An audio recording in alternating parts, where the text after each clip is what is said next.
The first Total War Warhammer DLC is turning 9 this year, a fact that makes me feel incredibly old and a little bit sick. Over the years, there has been a huge amount of new content added to the game, with new lords, units, and even whole new races. But which among those DLCs is the best? What should you pick up first, and what should you avoid at all costs? To find out, let's go through and rank every single Total War Warhammer 3 DLC from worst to best. Just before we get to the ranking, however, I want to lay out the ground rules. First of all, I'm ranking these DLCs purely on their content. If I factored in cost, not only would all of the new DLCs get knocked down significantly, I'd also burst the blood vessel with all my complaining. And secondly, I'm ranking them based on how they are to play in the game today and not when they launched. For example, Warriors of Chaos were actually worthless when they were added as the pre-order faction for Warhammer 1, but these days they're a lot better, so we'll get ranked based on that.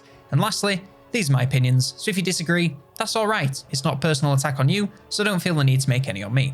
Okay, all good, let's get to ranking. Also, Warhammer 1 and 2 are now technically DLC but aren't being ranked because that's stupid, and if they were, they'd be near the top, so get those ones first. Okay, rank time. First up, Blood for the Blood God. Easy first spot, as always. The DLC is so pointless that CA themselves are getting rid of it in favour of a button in the graphic settings. Only ever made sense as a way to skirt around age ratings, and was only ever worth buying if you really liked watching your battles up close or made videos. Rest in piss, you will not be missed. Next up, the Grim and the Grave. No amount of undead bias can make me rank this DLC highly. Don't get twisted, sister, these two lords are plenty strong in the game today, however strength does not equal a good DLC. Their campaigns are both still extremely basic, with the most unique part being Baldy's search for the Books of Nagash, and even then he's on Manfred's coattails, who's on the Tomb King's coattails, so it's hardly something special.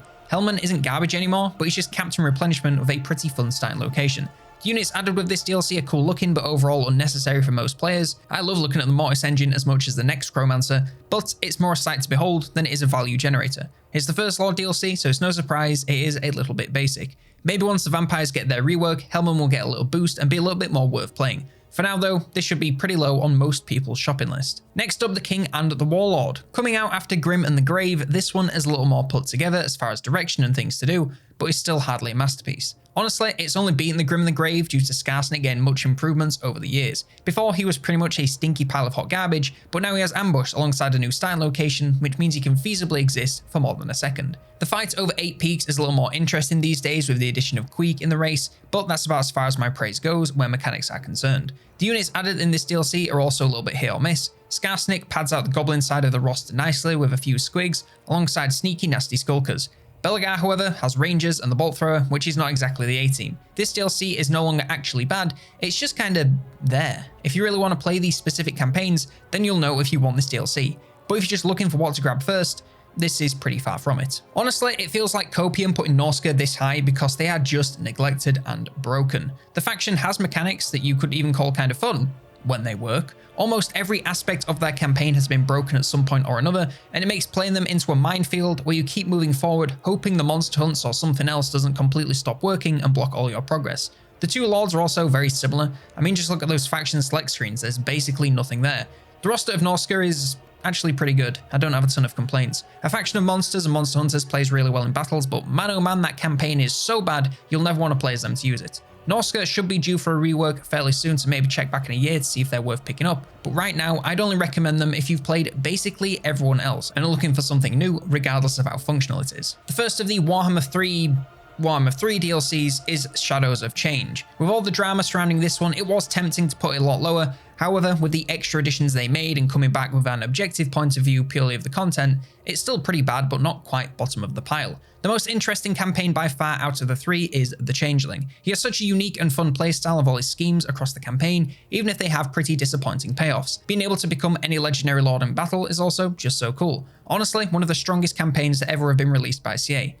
However, the other two are just a little bit stinky. Yuan Bo's Masters of Estate are fine, but just another menu with some actions instead of something with a lot of interactivity or creativity. He also has 4 more directions on the compass, like, okay, cool. That mechanic is kind of really bad and boring anyway, but go off, King. And Mama Stanky, she stanks. The hexes are fine, I guess, but a total grind fest with effects ranging from okay to sort of good in a funny way. The Witcher's Hut is another grind for temporary unit buffs for your army, and is really just busy work to pad out the turn times. And then the units are decent for the most part, especially with the extra bits they added later, but they don't make this DLC any more worth it. Pricing aside, this is still a very rocky DLC where all the effort clearly went into one lord with little left for the others. Next we have the Beastmen, the first ever Warhammer DLC that wasn't a pre-order bonus, and it's by sheer force of rework that this isn't at the bottom of the list. Yeah, we all know the Beastmen are super duper strong these days, so it's a good time to play them.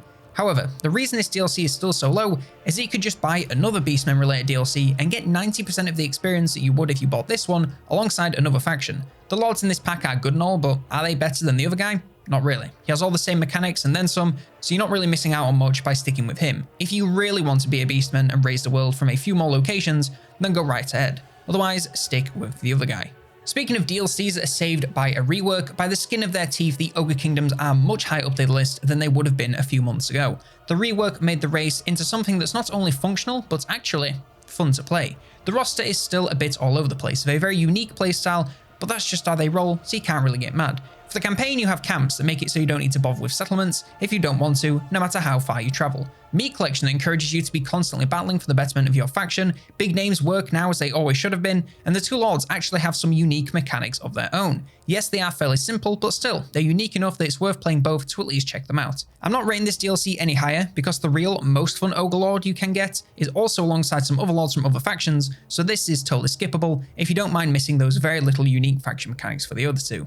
Speaking of the most fun ogre, Omens of Destruction, the most recent DLC and probably one of the most mid. Starting with the good, they have the most fun ogre in the game who jumps around the map taking on contracts and rotating out his camps, which is great fun and a very unique playstyle. You get all the fun of the ogre rework and a fun mechanic plopped on the top. The rest is a little bit weaker. Skull Taker is kind of fun and all, but all you really do is upgrade your faction over time by playing pretty much exactly the same as you always would. And Gorbad has some temporary buffs with insane requirements that either aren't worth the effort, or you'll simply forget to use them since they are temporary, so require you to micromanage them all game long. The units from this one are also pretty good across the board, but the two non-ogre campaigns are so painfully average that it's hard to recommend this one at all. The Tomb Kings was one of the best DLCs the game ever got when it came out, but since then, other factions have caught up, leaving the vanilla Tomb Kings feeling a little bit barren. Now, if I was taking into account the Tomb Kings expanded mod, they would be a lot higher, but as far as the base game is concerned, they're just a little bit boring. Their mechanics already exist in other factions that do a lot more interesting things alongside. The four lords don't really have that much that sets them apart from each other, other than starting location. The roster is very cool, and with all the unit capacities, you end up using quite a lot of it at the same time. But sadly, this is one of those DLCs that you will play once and have 99% of the experience you ever will. Hopefully, once they get another DLC, the existing lords will get some unique mechanics to make them a little bit more enticing, but as is, they're just okay. Honestly, I could have put the Vampire Coast and Tomb Kings in the same spot because the same points apply to both. I decided to put Vampire Coast a little bit higher because of my undead bias and belief that they're just a little bit more fun to play. Same story that all four lords play basically the exact same, but at least their mechanics are somewhat unique. Shipbuilding is tons of fun and lets them abandon settlements for a truly roaming pirate playstyle. Treasure maps are, in reality, a tremendous waste of time, but encourage you to explore the map, so I can't complain. Pirate coves are neat when they work and don't brick your game, so changes depending on the patch. And the roster is also a lot of fun with a crazy amount of gunpowder mixed with a bunch of sea monsters, all with that undead seasoning I love so much. If you want to play Total War, Empire, and Warhammer, then this is as close as you're going to get. But you've seen basically everything by the time you've played a single campaign. Next we have Shadow and Blade. When checking my previous DLC rankings, I put this one way lower, but these days, I've warmed up to it a little bit. Now I will say, this DLC will not be for everyone, as both campaigns are on the challenging side of things, at least to start off with. Malice is in the arse end of chaos, and even with his one-man army status, has to fight for his life to survive, all whilst fighting for his sanity against the demon Sarkhan. He also has the optional dual start, which can make things even more complicated. Snitch isn't quite as bad, but it's a bit of a shock to the system with the limited roster, until you complete some of the clan contracts. The sneak units of the Skaven are strong, but are way harder to use than weapon teams span. His shadowy dealings takes a very long time to get going, but once it does, oh boy is this guy overpowered. He can basically nuke a faction from orbit at the maximum power level, making his upper limit as high as anyone else you can find. Speaking of which, the units of this DLC are also a little bit all over the place. Eshin Triads are one of the strangest units in the game, the Eshin Sorcerers are okay, but why'd you ever not use Ruin, and the Poison Wind Mortar is absolutely goated. For Dark Elves, the Bloodwreck units are both great, and the Master Lords and Heroes are okay. Malice and Snitch are both really strong in different ways. It's a DLC that feels very inconsistent, and for a new player, I would say it's pretty hard to pick up and have fun. If you're a more experienced player looking for an interesting challenge, then it's well worth giving it a go, but I would leave this one for later for almost everybody. The Hunter and the Beast is another DLC that's really all over the place because one of the Lords is extremely well designed with a large number of unique mechanics, and the other one is barely functional or not functional at all, depending on the patch. Marcus Wolfhard has so many mechanics that you are never short on things to do. His 4 heroes all have their little quest lines to keep him busy whilst upgrading their power. The hostility keeps you on your toes and really makes you feel like you're breaching into new territory.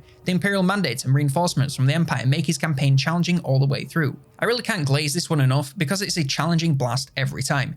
Nakai, however, well, he's the Lizardmen Horde who can only recruit from himself. Every settlement he takes he gifts to his vassal who have all the defensive power of a white flag. His economy sucks, his replenishment sucks, his starting location sucks, his faction just sucks. His units are actually really good, but that's not enough. This, more than anything else, represents most of what Total War has become. Some flecks of brilliance mixed in with a load of stuff that barely functions and would be terrible even if it did, resulting in something that's hard to give a real recommendation for. If you really like the Empire and want a challenging new frontier to conquer, then this is a great option. If you want something new for the Lizardmen, please look elsewhere. With the Queen and the Crone, we're getting into the territory of the DLC that is just kinda good across the board. It's not outstanding and won't blow your socks off, but everything here is at least okay. Alariel and Helbron both have some decently fun campaigns with fairly simple but functional mechanics that give them some direction in what to do. For some reason that's a rarity these days, but I digress. The units here are pretty great, with Charybdis and Sisters of Avalon among a few other decent picks. Both lords are decent in battle and offer things that most others in the faction can't do.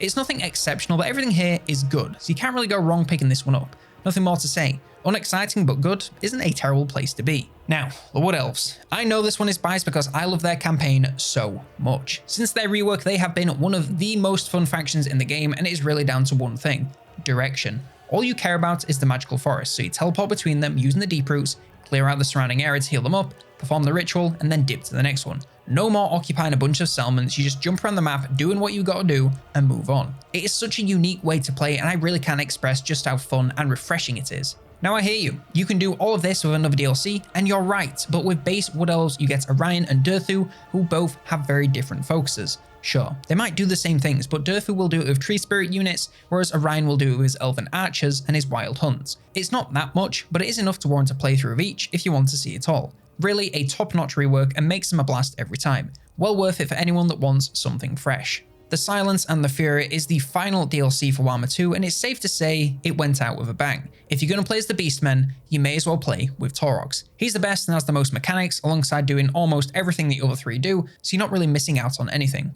He was the original Infinite Rampager before Khorne got involved, and he's so crazily strong that it makes Tyrion jealous. Oxyotl is a little less overpowered, but no less fun. Teleporting around the map to take on chaotic incursions is a ton of fun and keeps the campaign interesting the whole time. You can build up a little home and then jump around wherever you please to ambush chaos before retreating back home. Both sets of units are great, with some really fantastic looking and playing monsters, alongside some great gap fillers to round out each roster. I don't think you can go wrong picking this one up, or any afterwards, as this is the bar for DLCs being pretty much entirely good. Man, it feels good for the Warriors of Chaos to finally be so highly ranked because they were unusable for literally years. The rework made them into the true force of chaos they were always meant to be, and the three lords in this pack are some of the most fun you can have with the new system. Archeon is the true Everchosen and can rain terror onto the world with units from all branches of chaos. Kolic is just so much fun to use, especially if you can stack him with powerful items. And Siggy is not only a rat god and incredibly handsome, but also gives you a taste of Chaos Warriors dedicating themselves to a single god. They may not come with the full roster by themselves, but they're still a ton of fun if you don't want to spring for the champions. Speaking of which, next, Champions of Chaos. I mean, you get all the fun of the Warriors of Chaos with 4 lords from each of the monogods and a massive number of new units. The one downside here is no opportunity to be Chaos Undivided unless we're counting Be'lakor, but he's free LC, so we're not. I don't really have much more to say, since it's basically Warriors of Chaos with more stuff. Each of the 4 lords has mechanics from monogods to make playing each one feel unique. They're all interesting in campaign and battle and start in various locations across the map. I don't really have many complaints. And remember, I'm not factoring in cost, otherwise I'd have one very big complaint, but it's a big DLC, so what can you do? The Twisted and the Twilight has the prize for the best trailer outside of Immortal Empires because this one is just so immensely cool. As for the content, you have Throt the Unclean, who almost rivals Ikit for just how powerful and fun he is to play. The Flesh Lab offers a massive amount of freedom with what units you use and just how you decide to upgrade them, and the constant filling and draining of the tanks keeps the power coming and monsters flowing. The weapons teams are cracked for Skaven, so it's nice to have a lord that heavily encourages you to play without them. The Sisters of Twilight have the excellent gameplay I mentioned with the Wood Elves alongside their Forge of Dave. It's seen some reworks over the years and is actually a decent mechanic that can keep you busy for some time. If you want to try the Wood Elves, this is absolutely the DLC to get, as you also get one of the best Skaven at the same time. The units for both are strong, fill their gaps in the rosters, and fit their lords very well, so zero complaints about that.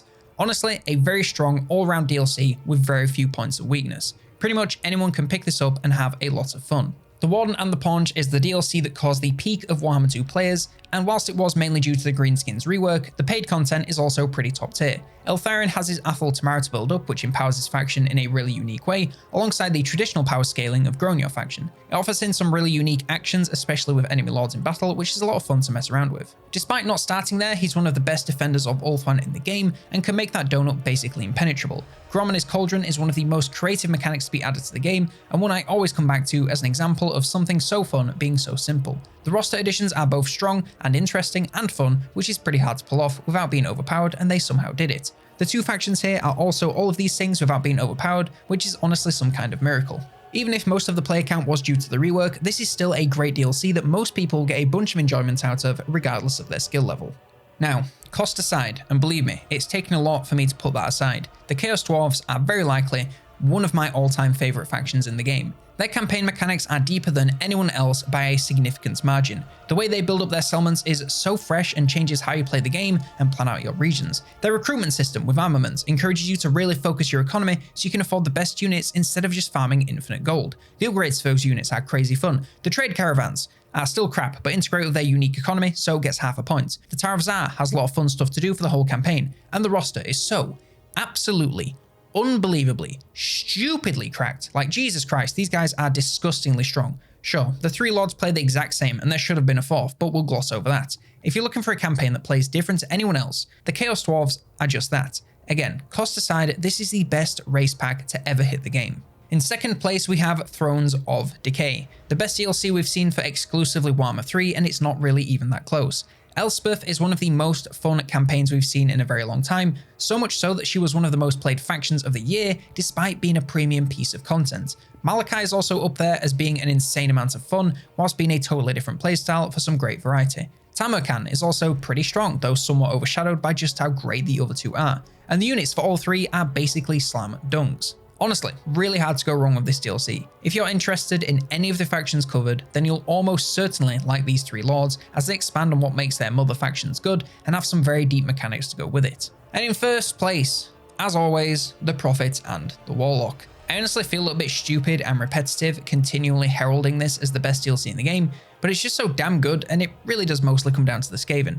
Ikit Claw is one of the strongest lords in the game while still being absurd fun to play, and that is a pretty hard balance to get right. His new weapons teams alongside the Forbidden Workshop make his campaign hilariously broken very quickly, but you don't even care because of just how much fun you're having. Tehanawin is also pretty good, though his faction is decidedly less broken and a little bit more standard, but he still has some decently engaging mechanics to keep you busy. The units added to both are goated. We already mentioned the insane additions for Skaven, but what about Salamanders, or Ripperdactyls, or the goddamn Engine of the Gods calling a laser beam from the sky like we're playing Helldivers 2? Honestly, looking back and forth between the top three, it's hard to know who really belongs at the top, but I think the longevity of this DLC and how it still holds up today makes it deserving of the #1 position. Nothing so far has added so much value in basically every facet of its content, but boy, I'd really like to see them try. Anyway, that's my ranking of every single Warhammer 3 DLC from worst to best. Let me know your rankings in the comments down below. Like, subscribe, and if you want more Warhammer 3 rankings, then check out this one on my top mods for 2024.